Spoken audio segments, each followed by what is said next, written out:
Shalom. Thank you for listening to this podcast of the Jayberg Wilk Learning Series. I am Shmuley Yanklowitz, President and Dean of Valley Beit Midrash.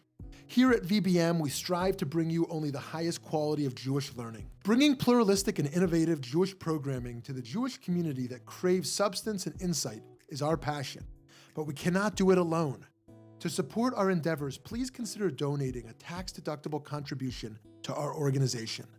By doing so, you will be supporting meaningful Jewish educational content, funding the next generation of leaders, as well as furthering Jewish wisdom to people all over the country and all over the world.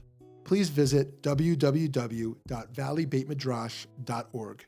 Thank you so much and enjoy the program. And the fact that I'm here today on Rosh Chodesh to talk about the feminine, to me, this is divine providence. Rosh Chodesh Shvat, the new moon beginning the new month of Shvat. It's the optimal time to honor the heart and wisdom of the feminine. From ancient times until today, the time of the new moon was an auspicious and special time for women. They weren't supposed to work. They were supposed to get together, gather, sing, dance, learn, be together, and open to the new energy of that upcoming month. This custom of women gathering at the time of the new moon has become widespread. Hundreds and thousands of women of all faiths gather at the time of the new moon, in much the way that women did in ancient times. The first commandment in the Bible, in the Torah, was to sanctify the new moon, offering the Jewish people an opportunity to participate in the creation of time. The Jewish calendar begins with the new moon, ushering in the new month and spiritual opportunity for that month. And Kabbalah says, just as there are fluctuations in the physical weather, there are fluctuations in the spiritual weather each month. And what a person opens to at the time of the new moon shapes what is going to happen to them in the course of that month. So it's also considered a mini Rosh Hashanah Yom Kippur. So certain prayers are said. It's a special time for men and women. I want to do just a little brief meditation before we get into the content. So if you can just close your eyes for a moment and take a few deep breaths, inhaling from the abdomen, and just taking a moment to let go of any tension, any stress.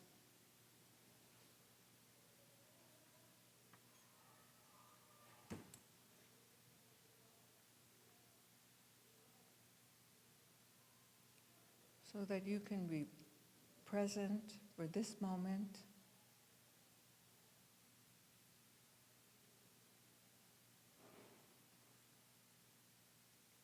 And be aware that we are meeting at the auspicious time of Rosh Chodesh, Shvat.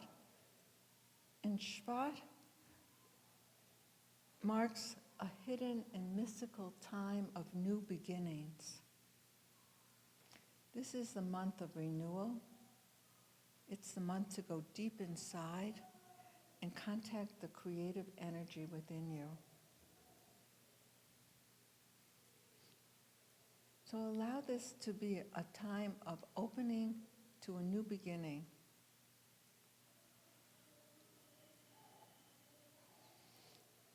And just silently to yourself, just say, yes, I'm open. I'm open to the new beginning.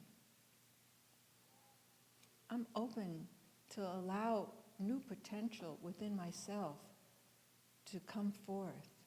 So we say yes. Say yes. And if you want to say it out loud, yes. Yes. Yes. Yes. And let's take a moment energetically to make a connection to the women in our lives, our mothers, our sisters, our grandmothers.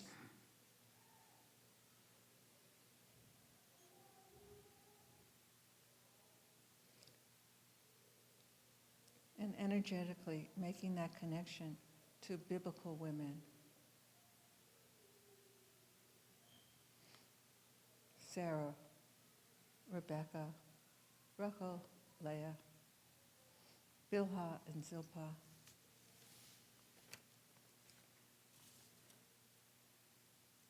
So preparing to open your eyes. You can open our eyes and just make some eye contact. And since we're a small group, could we just take a moment to say our name? And if you can identify a quality of the feminine that you think is feminine, I think this will be interesting. So if you could say your name and a quality of the feminine. Shirley, creativity. Creativity. Yehuda and nurturing. Nurturing. Yeah. Jennifer, strength. Yeah.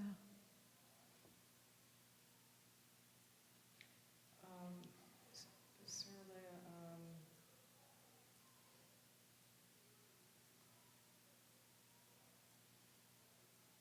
experiencing Shafina. Mm-hmm. Steve, beauty. Mm. Really connected. David, compassion. Lisa, resilient. Sherry, strength. Myra, empathy. Yeah. You know, I have to tell you, I have the chills because each of you identified such a beautiful quality of the feminine. And we don't always think of the feminine as strength, but that came through. And Kabbalistically, the feminine is about Gevurah, is the strength. It's the feminine that sets boundaries. But it's also the feminine that's the nurturer and the connector. And it's easier for a woman, in a way, to embody the divine feminine, to embody the Shekhinah. I entitled this A Time to Honor the Heart and Wisdom of the Feminine and to honor women. And it's lovely to see that men are here honoring women. A woman was chosen to be a co-creator with the divine because a woman has greater sensitivity. So she becomes the vehicle through which life comes through. And as such, she's very connected to others and she's connected to the earth. And in addition to being a vehicle for the physical, emotional, and spiritual birth, she is also a person who can birth new consciousness of connectivity. The world looks for women, towards women, to bring this connectivity in the world. But we see that the feminine values, the feminine energy is not the dominant energy at this time in our world. The Talmud, and I gave you this, you know, it's a well-known story and I don't want to go into it too much. In the Talmud wrestles with this, trying to understand what is the origin of gender disparity? Why is there a discrepancy between the sun, which is the metaphor for the masculine, and the moon, the metaphor for the feminine?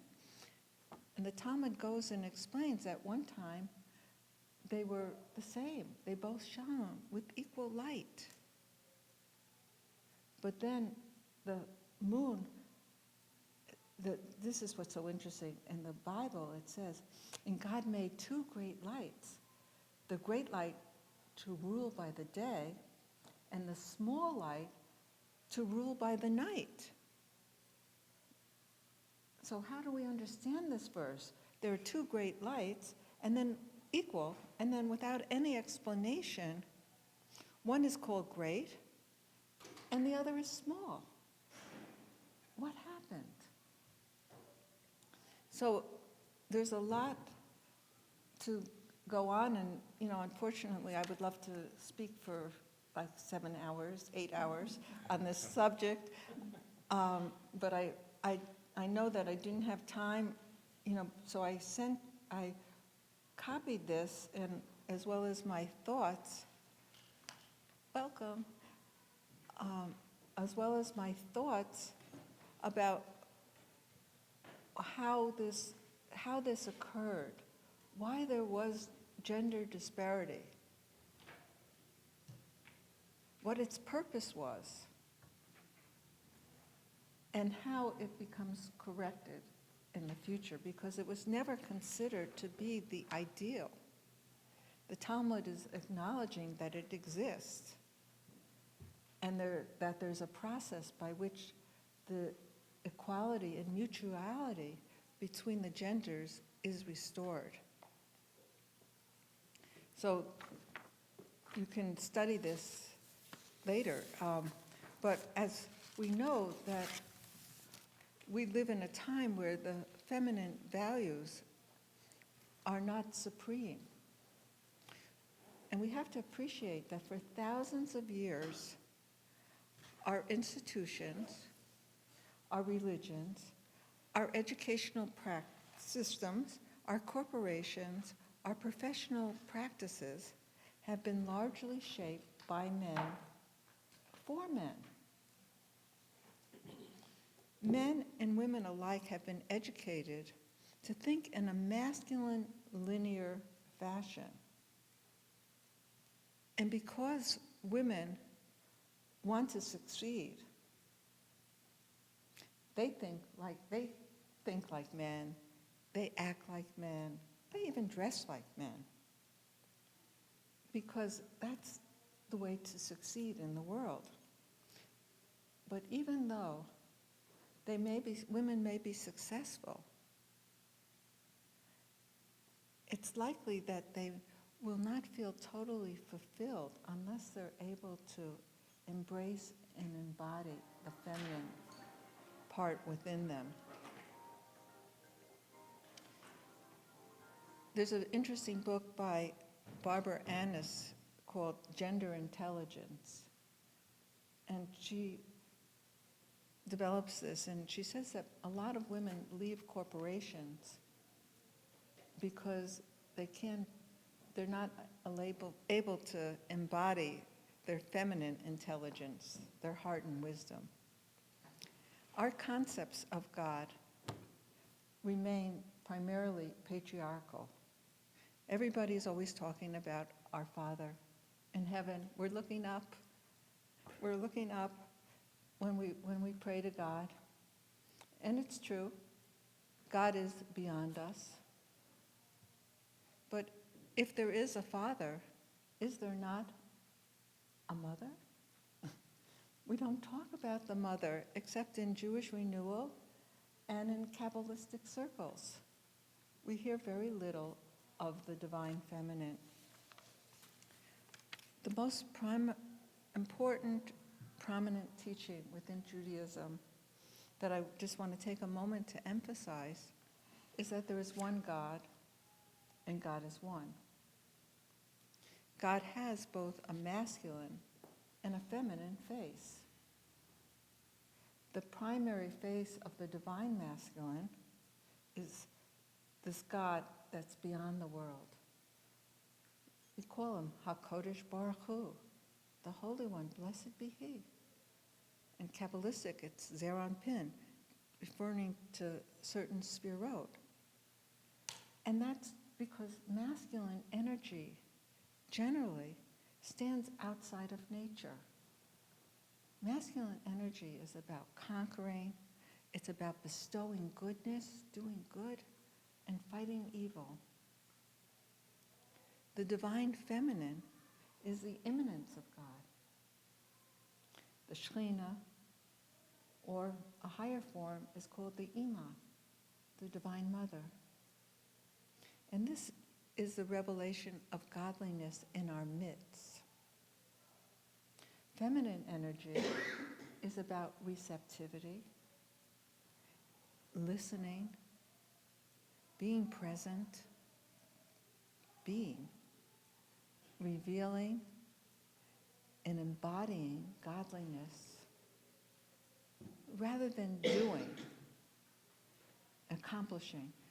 And what I've noted with some women, I was talking to somebody, the women have become so identified with doing and working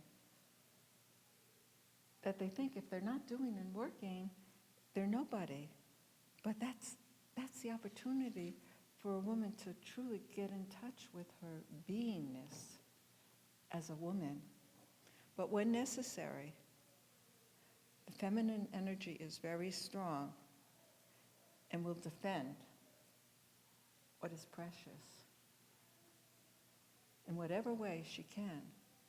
And I'm thinking of Yael and Yehudit, who seduced and beheaded enemies of Israel.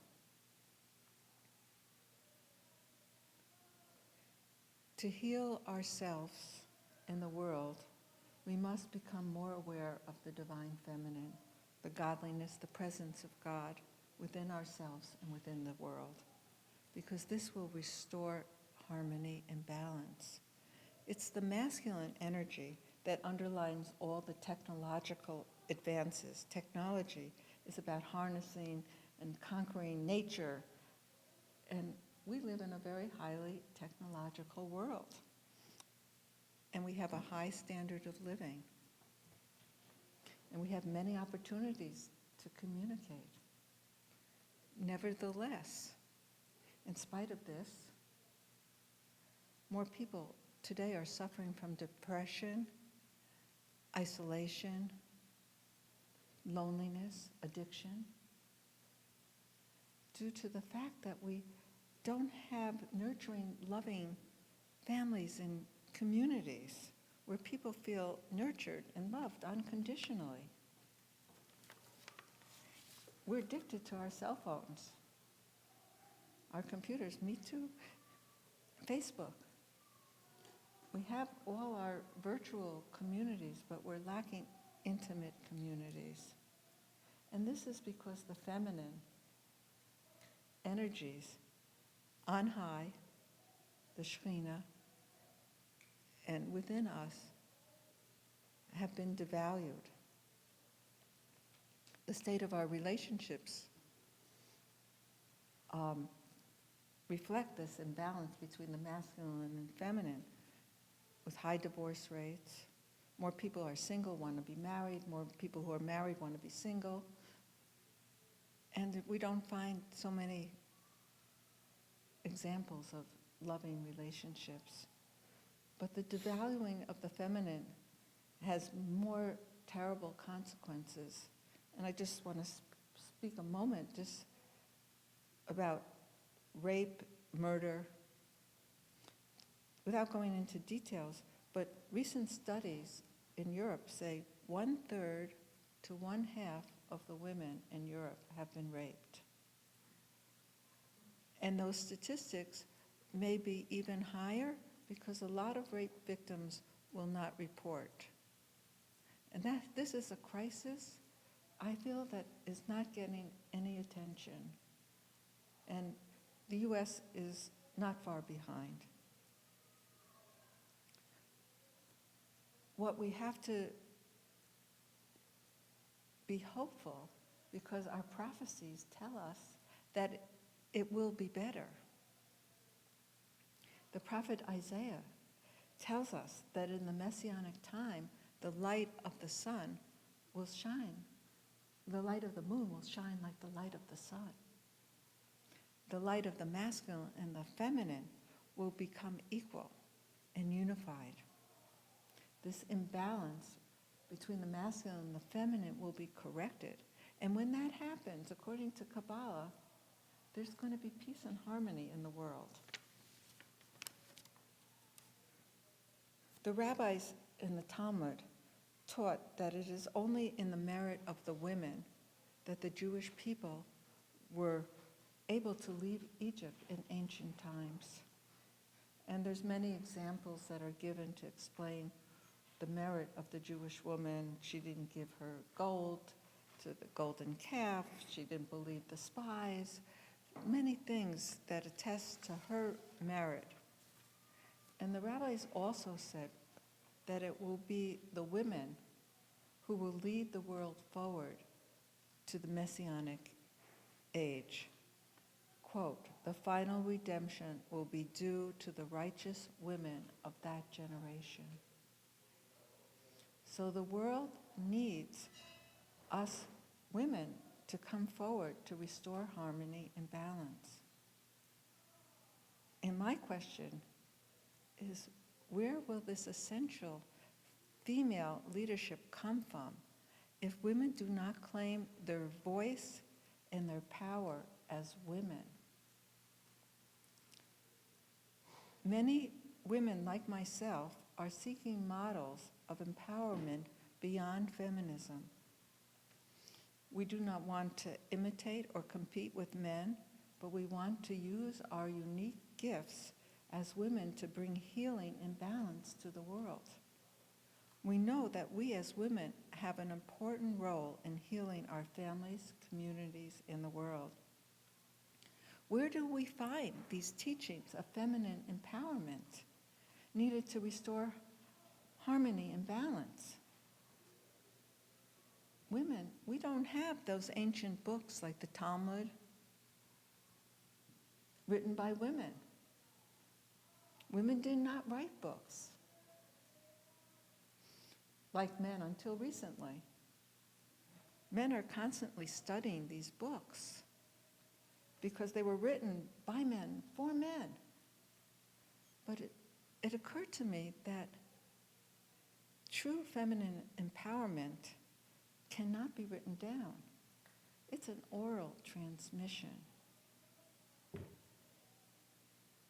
And we create this anew each time when women are getting together with women or when women are in leadership roles and teaching the feminine.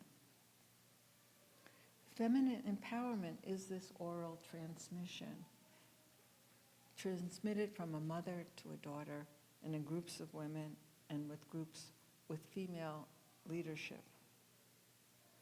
For many of us who were impacted by feminism, like myself, we devalue the feminine. I wanted to be out there in the working world. And I ran from one rabbi to another and was talking to Sarah Leah. I went to a conference and they wanted to teach me how to make challah. And I said, no, I don't want to do that feminine stuff. Teach me Kabbalah. And, but it took, when my mother died, I realized that my mother was running everywhere to learn from this man and this man. And I realized, it was my mother who was my primary spiritual teacher. She was the one who could transmit to me feminine empowerment. And it took me a while longer to realize that biblical women had something to teach me about feminine empowerment. Before I wrote my book, The Secret Legacy of Biblical Women, I had accepted the traditional perspectives Eve brought evil and death into the world when she ate from the tree and she gave it to Adam to eat. Sarah, she caused the rift between the Arabs and the Jews when she sent Ishmael away. Rebecca's deception triggered the hatred that the world has to the Jewish people. So I really wasn't that interested in biblical women. I was interested in Kabbalah, meditation, prayer, but not biblical women. Then one day, we have these transformational moments. I'm sitting at the Kalbach shul. The rabbi's giving an afternoon class on the Torah portion, Haya Sarah, which deals with the death of Sarah, the life of Sarah, but it begins with an account of her death. And I heard the teaching of how Sarah died. The truth is, I had heard this before by a female scholar, and it touched me deeply. But when I heard it kind of flippantly by a male scholar, I was totally shattered. Totally shattered.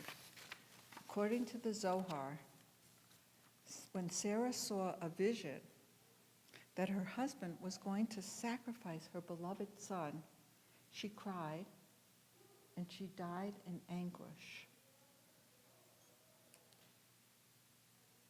I was horrified.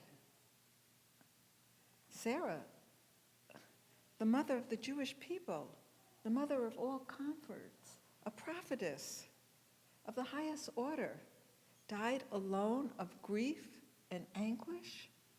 How could that be?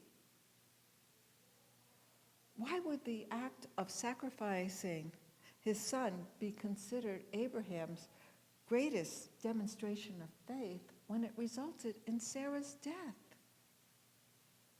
Where was the sensitivity to the heart of the feminine? Weren't Sarah's feelings important? Sarah's pain triggered my own pain, my own grief. What happened to Sarah? That same lack of acknowledgement to the heart of the feminine was still happening today for men and women. And there were times in my life when I felt dishonored because my feelings, my feminine heart, was not respected. And I was afraid actually then to express what I was feeling because I thought, I'm going to cry. And then once I cry, I'll be marginalized.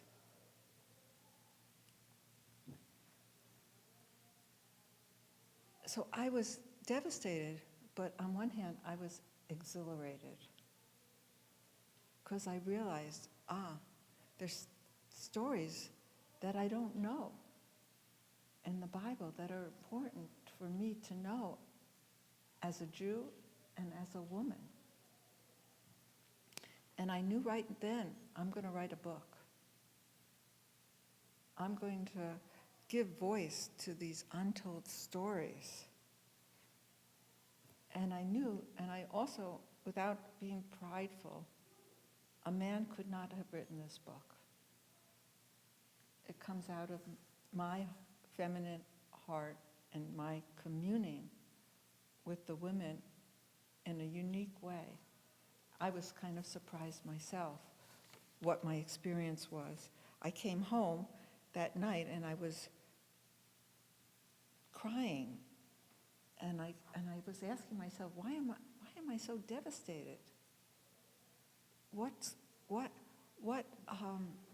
Sarah feeling in the moments before her death? How does a person actually die of grief? That their soul takes off? So I sat with that, and I don't claim I'm not a channel, but I gained certain insights that night, and I started to write. And I had this realization that Sarah's last words were, "Take me and not my son." Most mothers would say that. And I shared this insight with a Kabbalistic scholar of Yerushalayim, and he said, yeah, that's what the Zohar says. So I felt I have to write this book and show what biblical women, the untold stories of what they did. And what I realized in the writing of the book, which I hadn't appreciated before, that biblical women made independent choices, courageous choices that were in opposition to their husbands. And they changed the course of history. They changed the world forever because of the choices that they made. And they were uniquely feminine choices. So there's a deep teaching within Judaism that whatever happens to our ancestors happens in every generation. So the stories are very important and vibrant. These are as soul archetypes that we can experience within ourselves. We can find ourselves in their journeys. And I also realized that biblical women faced most of the challenges that are faced by women in every generation. Abandonment, we'll learn a little bit, Eve, betrayal, Sarah, lack of communication, Rebecca. Their lives were not easy, but nevertheless, they serve as models of feminine empowerment for us today. What are we doing time-wise? I forgot to ask for our watch. 20 minutes, yeah. Oh, good, I We forgot to. started 5 minutes late, so you can. Okay, good. So what I did prepare for you, because some excerpts from my book, The Secret Legacy. And I'd like to just go briefly over the biblical women, and I'll have some time. I want to leave a little bit time, too, for us to have questions, sharing, and see how can we empower the feminine heart and wisdom, all these beautiful traits that need to become more dominant in our world. So, a little secret about Eve. And I hope you'll read my book, but the question is, why did Eve eat from the tree? The Torah tells you, she wanted to be wise. She wanted to know good and evil. The Zohar, the Kabbalah, will go into it in a much deeper way and give you a perspective that you wouldn't have otherwise. Without going into it too deeply, but Adam had really abandoned Eve. That's why the Nachash, the serpent, had an opportunity to be with her. Adam was fooling around with Lilith. This is the Kabbalah talking. Eve was alone. How can I get my man back? How can I get him to pay attention to me? So she begins a process of making herself more attractive to Adam to bring him back. And you'll read more about this. And I titled Eve, one of her feminine spiritual practices is holy intimacy, is sexuality. And we don't often think of the woman as the kind of the leader here. But the Bible, the Torah, the Halakha tells you that sexual intimacy is considered more important for a woman than for a man. And so there's things that are written that kind of came through with Eve in the interview. There's an interview where she gets to talk about why she did what she did and what her message is for people today. And so it's about, the feminine practice is about sexuality. According to the Rambam, sexual relations bring wholeness, not to us, but it radiates spiritual energy, peace, and healing to the world. So Judaism has a whole different perspective of sexuality. It's not that we have to become separate and, we're spiritual and we have to denounce the physical. No. It's through sexuality we do this unification of the physical and the spiritual, and we're bringing the wholeness into the world. Just briefly about Sarah, there's many things about Sarah, about, how, she gave, she gave her handmaiden Hagar to her husband, ultimately was betrayed by both of them, and ultimately, there's a question, she ended up sending Ishmael away.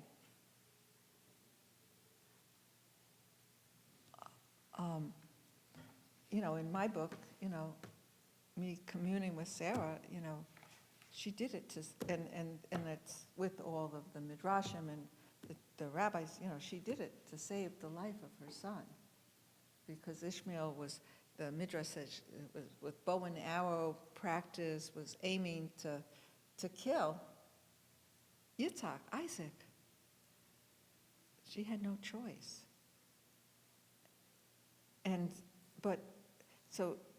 So she has a message about women being able to have, that the feminine mind has a certain kind of discernment. Abraham wasn't able to see what was happening because he was all love. Sarah could see, this is a dangerous situation here.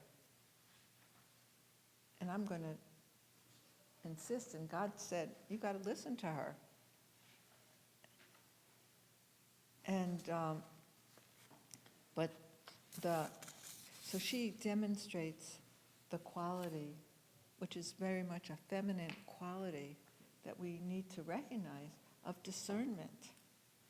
And she embodies a woman who can stand her ground, doing what she feels is necessary, even if it isn't popular, and even if it's against the will of her husband. The Kabbalah says that the feminine energy is analytical enough to make distinctions and strong enough to make necessary boundaries. It's the power of the feminine to discern what needs to be included and assimilated from that which needs to be separated and released from one's contact. Men tend to be more chesidic. That's the male energy, is love. They love. The woman is discerning. And the spiritual practice, did I put this in? That's associated with, somehow it didn't make it, is every woman in the Bible, in my book, has a unique spiritual practice of the feminine. And Sarah's is candle lighting. She was known for her candles burning the whole week. And I thought, I have to tell you, I thought this was like a midrash, like it couldn't be, But one day I was having a Shabbat with a person who was a Qigong master. And I lit Shabbos candles. We were outside and the candles were flickering. And I said to him, oh, the candles are going to be gone. The light's going to be gone in just a few minutes. And then he Qigonged them. At midnight, the candles were still burning. So I said, oh, maybe that's what was happening with Sarah's candles. Her spiritual energy, her radiance, kept the candles burning all the time. So you can see this with each woman. She has teachings about the feminine. There's a spiritual practice associated with her. And I've been talking so much, and I don't know where we are with time-wise, but I want to open the arena for some questions and comments, and how can we, and I really think men have an important role here as well.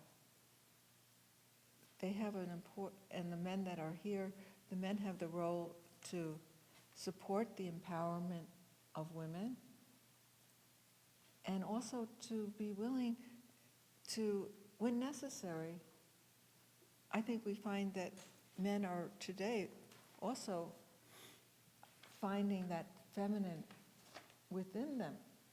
We need to restore the balance, whether it's going to, sometimes I think it's going to come from the men, because the women are out there in the corporate world. They want to be men, and the men are saying, I want to identify and feel that feminine part within me. What we need to is restore the balance in the world. So I open the floor, for some questions and comments about anything that I've said.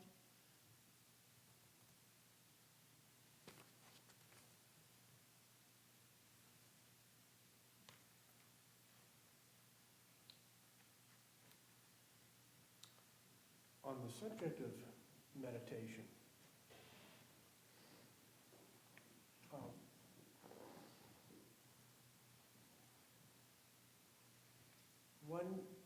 a goal of, our texts tell us that we want to connect with God. And one way of doing that can be through meditation. There are different types of meditations. But meditations that take us, that quiet our minds, and let us settle down, encourage a type of transcendence.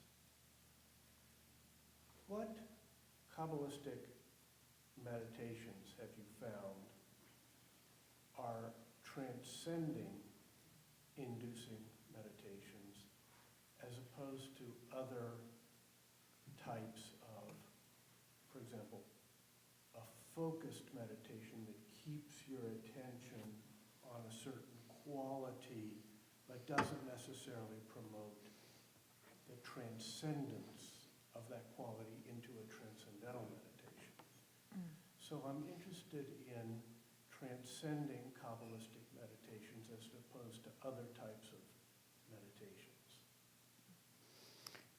What I'd like to say, as an aside,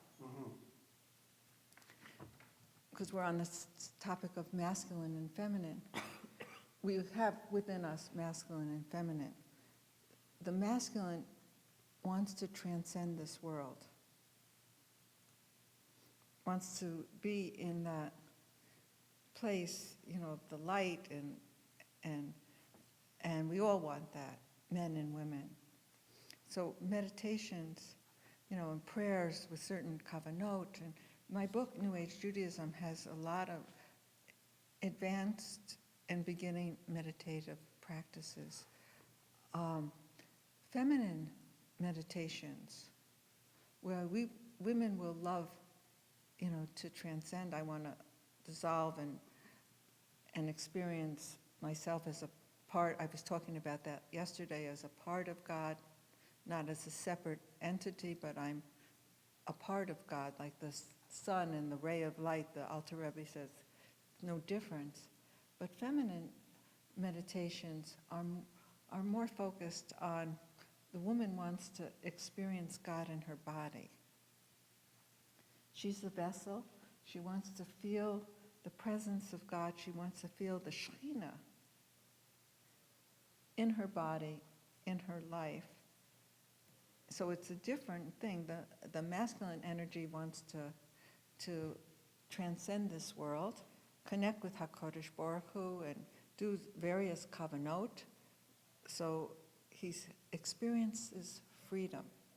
There's a sense of when I'm transcending, I'm totally expanded and I'm totally free. And we all want that. But then there's another drive for love. And the feminine has more of a drive for love. And that love is, I want to experience God's love and light in my heart and in my body, which is different. So there's different feminine practices for experiencing God's love and light in my body. So, so I think, I was blessed. I was to daven. There's a Kabbalistic minyan that meets in the tunnels by the Kotel. And I was blessed to daven there for a few months. Meets at 4 o'clock in the morning. And these men are doing tremendous kavanot. When they would say the word love, ahava, there would be a 5-minute break of silence. So I, as a woman, I'm not doing those kavanot. What I'm doing as a woman, I'm open. I'm open to receive all of your kavanot, men. I'm experiencing all this love and light that you're generating by your kavanot. I'm just open, and I'm sitting there and feeling tremendously blessed because I'm receiving. The woman is like the receiving, and the men is like going beyond, bringing the light down. And I'm just like, okay. And when sometimes they would come down, there was only like 4 of us women there. And one time one of the head guys came down and he saw me and he just like laid his hands like over me and was like, oh. So that's the difference between the masculine and the feminine. So we need the masculine, we need the feminine. Light and vessels, they don't exist well without the other. And tonight I'm going to be doing the most fun workshop, which is called Kabbalah of Love and Intimacy, which is the dance of the masculine and the feminine. So a little commercial. Any other questions, comments? How are we doing time-wise? Couple minutes to 2.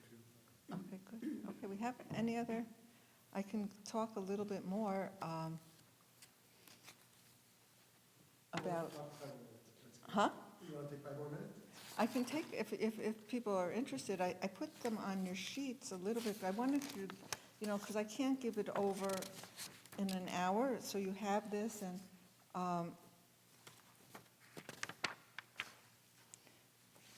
the thing that's interesting about Miriam, we know the story of Miriam, how she, was the leader of the women.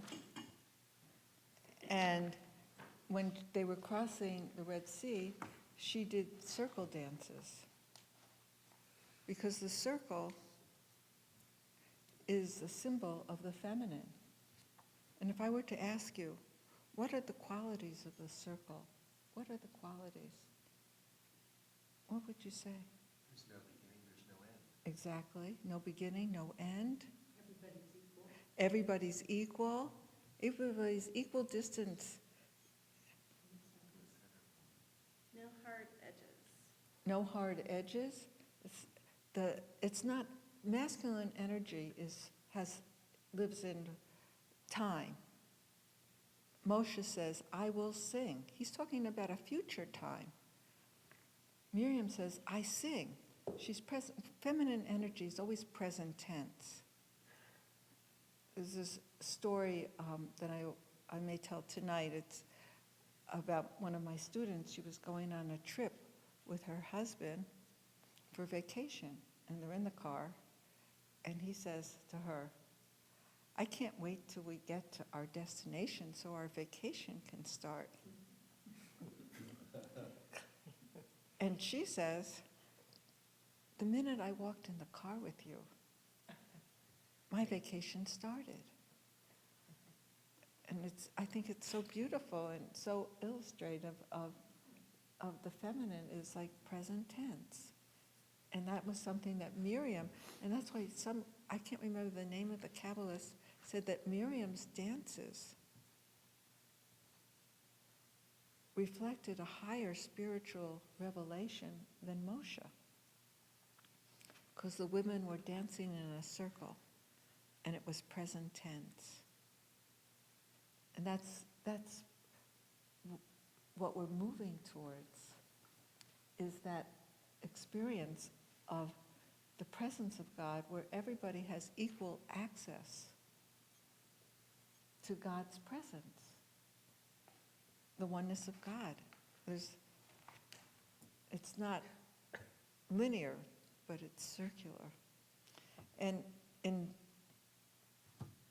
this book, I said, Miriam's pray to God and dance every day. When we were living in the Sinai, we had drumming circles almost nightly. I can imagine. And they danced all the time. Many people trivialize dancing, believing it is inferior to serious study. I do not think so. Dance offers a woman or a man in touch with the feminine a deeper connection to the Holy One than analytical study. To dance ecstatically before God is to live life fully. The deepest secrets of God are transmitted to the dancer who knows how to dance in the dance by the divine herself. You will learn all that you need to know to dance through dance. You will learn how to surrender authentically from the heart, and most importantly, embody the Shekhinah. Women need to remember to give themselves time to sing and dance with each other, for it is there that they will find inspiration. If we can sing, dance, and play the tambourine and drum in good times and in challenging times, we can go forward in our life. So we have these spiritual practices as women that take time, and we need to spend time communing with our heart, and so that the balance, and men need to support and if necessary, fill in that space of the feminine, so the balance between the masculine and the feminine can be restored. And the moon will shine like the sun. And in the sheet you'll understand why it couldn't happen, why it had to go through this process.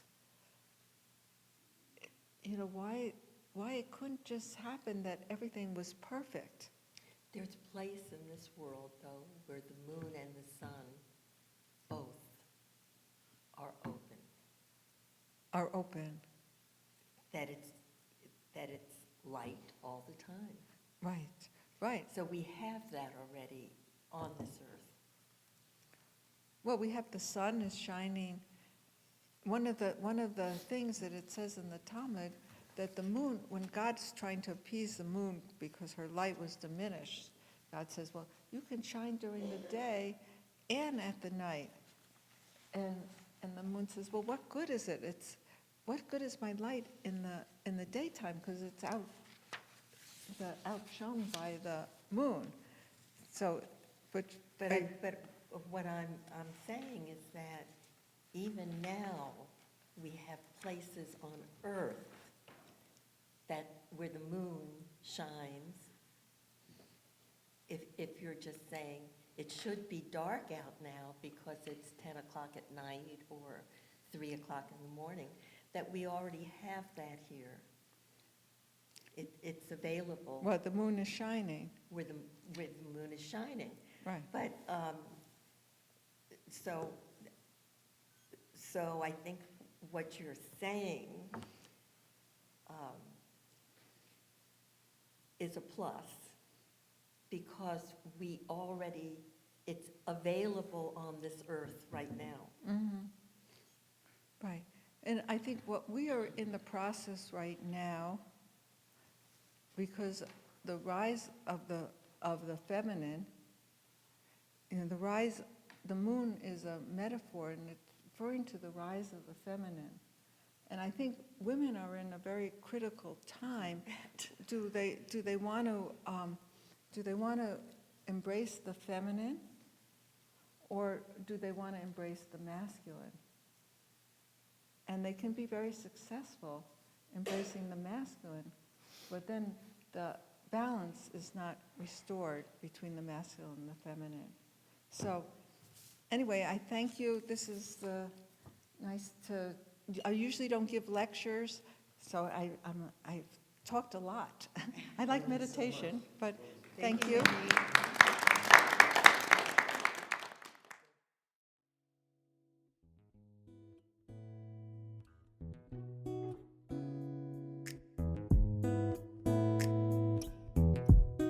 Hi, this is Shmuley Yanklowitz. I hope you enjoyed listening to this fascinating lecture.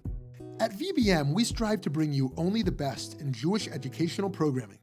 To do this, we host a wide variety of events throughout our learning season, including panels, classes, and lectures, like the one you just listened to.